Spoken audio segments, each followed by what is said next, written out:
You can either have face, or ass. Oh, it's definitely face, because if you have an ass on your face, your breath gonna stink. But when you speak, it would be like...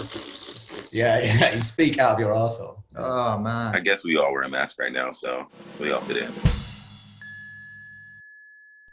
Hey everyone, this is Guy and Howard, and we're Disclosure. Yo, what's up? This is Channel Tress, and we're about to play Would You Rather on the Vader. Oh. Well, I mean, given that the last session we did was with Slowthai, I wouldn't want to see him strip any more than he already does on stage. So I guess beat battle with Slowthai. No, I'd definitely set up the account with Slowthai, man. We'd make a lot of money. We'd get paid. You're right. You're right. The last person I was in the studio with was with James Blake. I couldn't Verzuz battle him because I don't have enough music out, so he would win. Maybe if we did the OnlyFans account, I think people would pay to see that. So if you can't beat him, join him.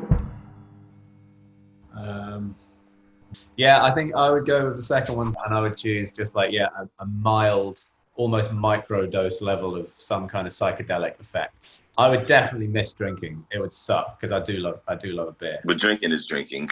Yeah, and also like it would suck to not drink, but I feel like it would help me in the long run. And then, the other drugs I don't fuck with anyway, so I don't really mind. Yeah, I'd pick the second one too, and I'd just make everything have the same effect as wine. Nice. Like smoke and just be a bit drunk would be quite nice.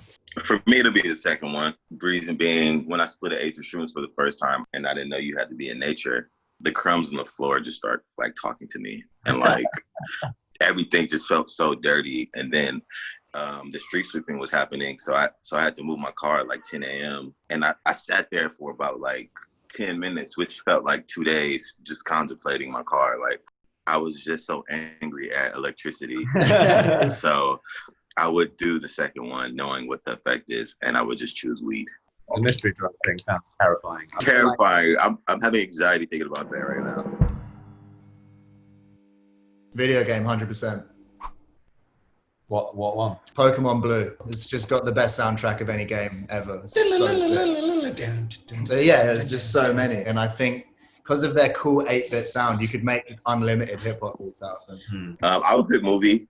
I'll pick movie because I like sampling. I look up to, like Jay Dilla, like P-Rock and stuff like that. So I would pick like Shaft because that's one of my favorite scores. It's so much you could just pick from. Yeah, I think I would pick movie because one of my favorite electronic albums ever was made using video game sounds, and that's Burial's first two albums. Oh, wow. Well, they have movie sounds in too, but he used a lot of sounds from like Metal Gear Solid, and like I just don't imagine doing a better job than those two albums. Like they're so perfect. I listen to them all the time still.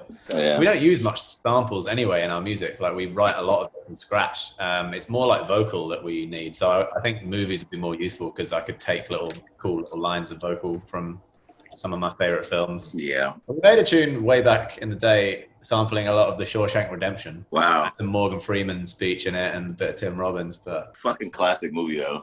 my favorite film ever. So yeah, I'd pick movie. Andy Dufresne. He was a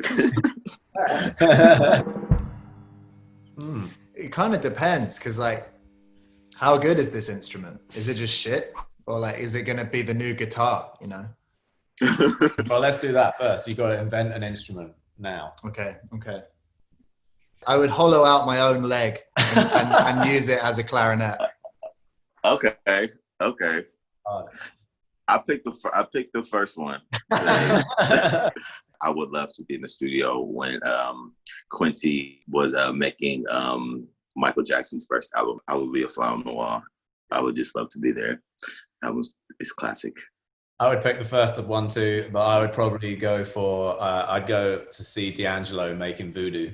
That's a good one. That's a really good one. I'd love to see Russell Elevado mixing that and doing how they did all the recording through tape and pressing on the drums. Like, come on, man. Yeah, and seeing D'Angelo stack those vocals because those stacks are just so crazy. Yeah, apparently it took a year just on doing the BVs for that album. Man, that's crazy. That's wild. I'm tempted to say like something ridiculously old, like Green Sleeves. So I get to go back to like the 1500s, but I don't know if that counts as an album, Yeah, or like Bach. See Bach invent harmony. Yeah, Bach didn't really fuck with albums.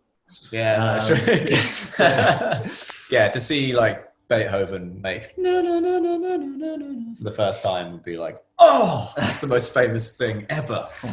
If you guys had an unlimited budget to do something ridiculous at the studio, like, have you thought about some crazy stunts to pull? I can think of a load right now easily. I'd make Concord into a studio and make a whole album in like a week without landing, just refueling. Right, the plane, right? Yeah, the plane Concord, right? So you're going supersonic speed, making super techno, like, and like you're getting refueled by fighter planes as you go, and it's first class service. Everyone's wasted. Yeah, that'd be vibes. That sounds dope. I think I would rent out a skating rink, have a whole band in there, and then hire people that have to skate constantly, and then just make music while they're skating, and just make skate music. That's it. Yeah, you get some good vibes there. It's definitely cheaper than fighter jets and Concorde, that's for sure.